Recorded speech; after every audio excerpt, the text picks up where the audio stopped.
தோல்வி பயத்தின் காரணமாகவே தேமுதிகவை திமுக நாடுவதாக மக்கள் நல கூட்டணியின் ஒருங்கிணைப்பாளர் வைகோ குற்றம் சாட்டியிருக்கிறார்.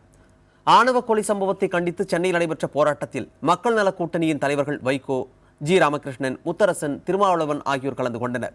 சாதி மறுப்பு திருமணம் செய்த உடுமலைப்பேட்டை இளைஞர் சங்கர் படுகொலை செய்யப்பட்டதற்கு ஆர்ப்பாட்டத்தின் போது கண்டனம் தெரிவிக்கப்பட்டது.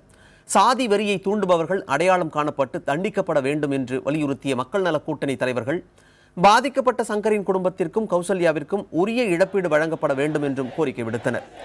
திமுக கூட்டணிக்கு வருமாறு தேமுதிகவுக்கு கருணாநிதி மறைமுகமாக அழைப்பு விடுத்திருப்பதை விமர்சித்த வைகோ, தோல்வி பயத்தின் காரணமாகவே தேமுதிகவை திமுக நாடுவதாக குறிப்பிட்டார்.